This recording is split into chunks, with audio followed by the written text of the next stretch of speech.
gentlemen, welcome to Real Life Talk with Tinaye.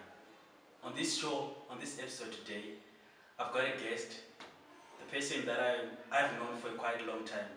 But I was watching him from afar and he didn't know, but I was watching him. So today I'm happy to introduce the guest of the day today. He'll introduce everything that is to you. Welcome to the show. Thank you so much for having me tonight.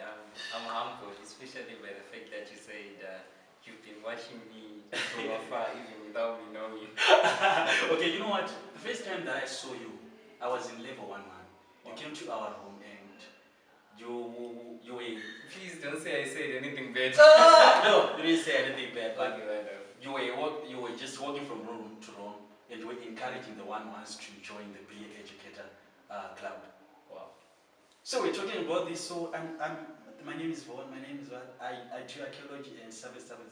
So I was like, okay, this guy. Next time I heard that you are okay. Let me not say anything. So okay, so introduce yourself to the viewers. Thank you so much for having me on this wonderful program. Actually, probably I was also watching from the back, hoping to be on this program. Well, I believe that I'm someone who's shy. Okay. Yeah. Okay. So just to go on, just to ask a few questions. Yes. I asked you who is one. As apparently looking forward maybe to explain where you're coming from. A bit of some like a profile. Of course, we know you about your educational background. What is it like? Where are you now and what are you doing?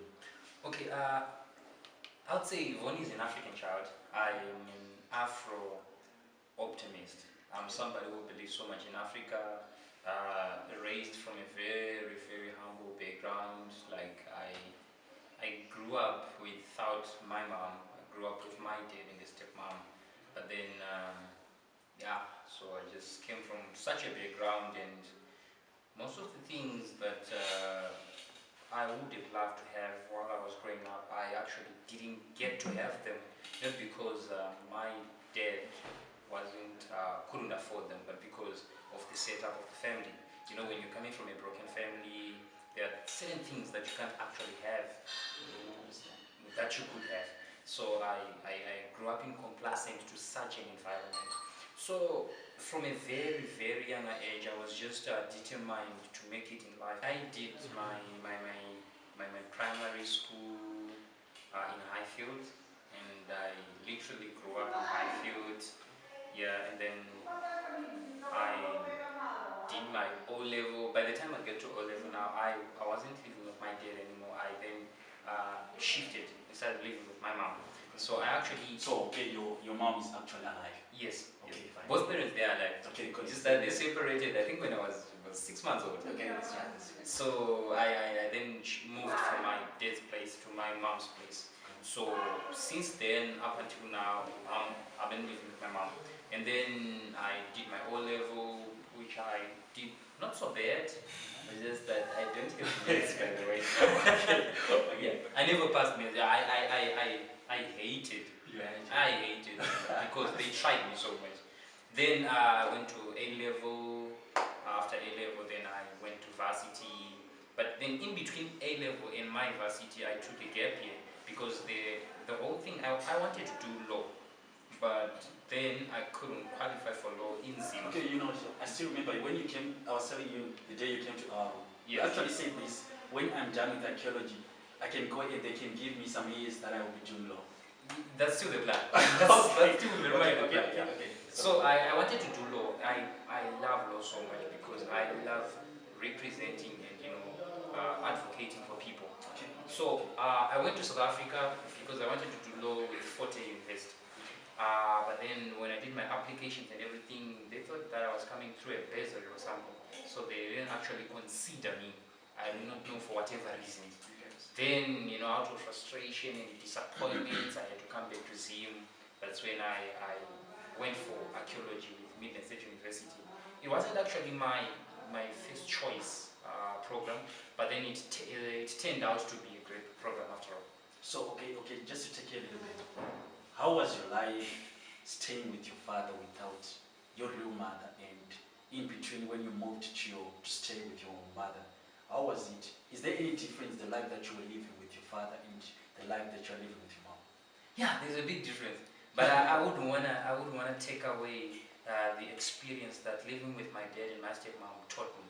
Okay. Actually, I'm grateful for that period because it helped into molding me to be who I am today. Because I always believe that if I had come from a very rosy background where my mom and my dad were there, probably I would have been a spoiled child. But then the process of having to have a stepmom and my dad actually, he was always busy with work, so I hardly had time to see him or talk to him of anything that I could be going through anything. So all the things that I actually went through while I was a kid until the time I moved to be with my mom, I'm actually grateful, and I no longer look at them as negative things, but I'm actually considering them as positive things because they helped me into being the person that I am today. Okay, so this is real life talk, right? I want you to talk. There is some people they say that living with the stepmother is something that you grew up and you don't like it. Most people they don't like growing up with their stepmothers. Mhm. How do you take it? What is your take on that? And with the experience of staying with the stepmother, how is it to you? Without soliciting for pity, Okay. right? Right. I have to be cognizant of the fact that some people might feel pity for the past. I don't want, I don't want people to feel pity for the period. No, I actually tell the story in such a way that you can actually get encouragement and actually see God in the whole process. That is it. You see, it's not as good as people would want it to be. I would say, after all, being raised by anybody who's not your mom is totally different from being raised by your mother. Yeah, we had rough days, actually. Yeah, there were rough days, worst days, and everything. But then there are also days I would say, no, these days were good as well. So So, I- actually, in short, you would say what you are now or what you went through, someone it was shaped by the lifetime and the experience that you had staying with your stepmom. exactly. Okay, so take us through when you moved to your mother. Okay. The circumstances under which I had to move to my mom, or to move in with my mom, wasn't actually rosy ones. Actually, I had to like run away from my dad's place to my mom's place. Okay. My father was, and he still is a protective kind of a parent. Like I was taught by my mom that I didn't have to say out or air out everything that I was going through. So I was taught to always be a kept person. I would preserve whatever I was going through. I would just keep it to myself. So that now created sort of like a distance between me and my dad. Okay. So by the time that I moved to my mother's place, I would say it's not because my father failed to help me work through things that I was going through, but the thing is, I didn't have that kind of a relationship with him. So I moved to my mom. And when I moved to my mom, firstly it wasn't okay because I was also going to another man's house as well, like my stepdad. So, but then he was so fond of me, and things were actually good. I actually liked it there. I preferred it better there. Okay, so your life is actually something that is interesting. You're moving from a stepmom to a stepdad. Wow, actually that is wonderful. So just take us through your life on campus. Life on campus. Wow. Okay. Life on campus. I would say it. Yeah. When I first went to university, the whole idea was I wanna be at the university. I wanna get my degree. I wanna leave, and then I wanna do another degree, the law degree that I wanted so badly. Yeah. But then when you get to the campus, it's actually a different story. What you would have planned is not what will actually happens, because you would have laid out a plan for yourself, but then actually you get to have new people. You meet with people with different backgrounds. You actually meet, I think, yeah, very different people, very very different people. Okay, so your experience is the first year, student. My first year was quite good. Actually, I had great friends. I remember I stayed in a hostel. We were about 5 of us in the hostel. I met good friends from all those other 4 guys. Up until now, so we're still very tight buddies, actually. Those are the people whom I actually consider to be my best friends. You know, there was Nyashachari, there was Derek. Those guys literally became family.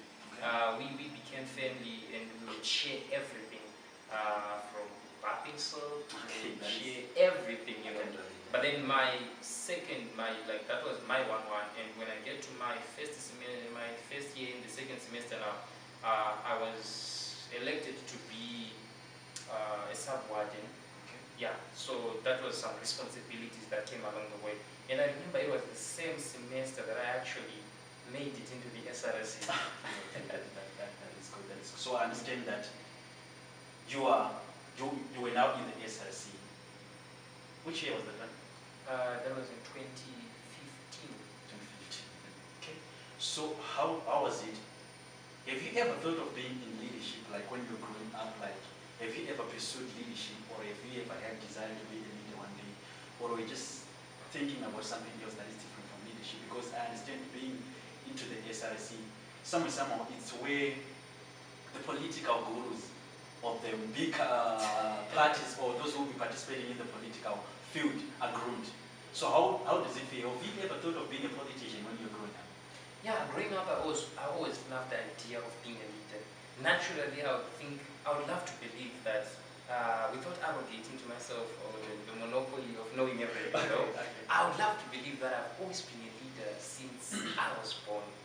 Because from primary, you know, I would always be picked. You do this, you know, I would represent the class, I would do anything. And from my Form 3 to my Form 4, I was a prefect. My Form 6, I was the head boy of the school. And then I think when I finished my O-level, I started an organization called the Youth Christian Character Building Network. It was an organization that was seeking to help the underprivileged. Actually, what I was trying to do is I was trying to help myself out of my own situation. Okay, I understand. So I've always been like in the leadership cycles, and I was part of the junior cove. I was part of the junior police, wearing those uniforms and everything. Then, so when I went to MSU, I remember in my first year, in my 1-1, I met the minister that I took over from, Joram. He was the minister of religion by then. So I just, coming from a Christian background, I thought it as a way of actually sharing my vision with the institution and establishing my vision, which is to heal the world. So that was the manner or the context in which I wanted to join the SRC. So I started, engaging with those guys, the likes of Joram and the other guys who were in the SRC. And then I was just getting ideas from them. I was telling them my vision. I want to be in the SRC. How can I get there? And this is my vision. This is why I want to be in the SRC. And they asked me right from the onset, what do you want to do in the SRC? And I was like, I want to be the minister of religion. I want to do something that allows me to work for God. Then, okay, so that was the reason of choosing minister of religion. You wanted to just channel the Christianity into the SRC. Exactly. And on camp. How do you evaluate yourself on the promises that you did, that you made, the promises and your fulfillment and your goals? I believe that you had a dream about MSU in as much as religion and Christianity and everything is concerned. So with your dreams and what you achieved on campus as the minister of religion, what can you say? I think, without blowing my own trumpet, when I started campaigning for the position of the Minister of Religion and Cultural Affairs, you know, the funny part is I only had, I think, 3 posters. 3 posters. I never made flyers. I only had 3 posters. The first one I submitted it to the electoral committee. The other one I remember we put it on the MPH. Yeah, it should be the MPH. And then the other one, it was by the old admin block. Just in the foyer, by the corridor there. And those were the only 2 posters that I had. Not because I didn't want to put posters there, because I was so convicted that this is a position that God is giving me. So I didn't see any need to campaign for it. What I actually did is, I prayed and I went to the church. I went to the church and I asked the church for their support. Because I believe that God had chosen me to represent His people, His generation. So to me, I was like, you know what, I'm going to campaign before God first. And then I'll come down to the people to tell them that God had chosen me. Okay. You know, I'll be honest, back then I was still very much of a Christian before obviously, you know, varsity woos and whatever did me some stuff. And then of the three things, my manifesto had three things in it. The first one was the building of a chapel. We didn't have a chapel by then. Okay. And the second one was a gospel concert. The third one was a carnival, a cultural carnival. So of the three, I thank God so much because I had a listening president, the first female president we ever had in tertiary institutions at Young. She was, you know, she's just exceptional. She was one person I would go to and say, Adele, this is my vision, and she would support me to the core. So she was the person who I actually told about the vision of a chapel, and she presented it to the council. And fortunately, the council approved. I remember it was during I think that was the last year of Professor Ngwabi Bebe during our term. And then the Prof Bebe said that we are going to prioritize the building of a chapel. And then they started building the chapel in 2016, and the idea was by the end of the year the chapel should have been completed. So that was one of the three things within my manifesto that I actually managed to see it come to fruition. Then the other one was a gospel concert. We didn't do it in the manner that we wanted because I wanted Minister Michael Mahende, I wanted Minister Tekshua Zama, I wanted big names. Yeah, but then we ended up settling for Minister Tekshua Zama because by the time we invited Minister Mahende, he wasn't around. So Minister Tekshua Zama came through, and I remember it was the first ever gospel concert that got the institution's recognition. Wow. Because we did it in the MPH, and then for the carnival, we did a cultural carnival. But I remember that was the year Zoot and stuff. People ate Zoot so much. Okay, so basically, I understand now you are done with university. I cannot actually say you are done. You have just taken the first step of pursuing everything that you're dreaming to have, in as much as education is concerned. So now that you have graduated, you are graduating, of course. What is it that you are looking forward to in the corporate world? Now we believe that somehow there are some institutions and organizations that you were not accepted before you finished your first degree, but now you are being accepted somehow in the corporate world as someone with something. So what are you looking forward to do in the corporate world? Archaeology for the past 4 years, I actually developed so much love for it. I would love to pursue it, but then I'm loyal to the first vision of being a lawyer. So yeah, I'm weighing my options, whether to go for masters in archaeology or whether to go for law. But then, given a better, presented with both options, I'm gonna go for law. But then now I'm also trying to get to a point whereby I also accept the role that my parents have been playing. And one person who just believes, you know what, I think I'm coming of age and I think I need to liberate these guys from paying my fees and everything. So there's also the need for me to do something that earns me money so that I can actually now, going forward, begin also to contribute to my own well-being. Not because my parents can no longer afford to, but because I want to be an independent person as well.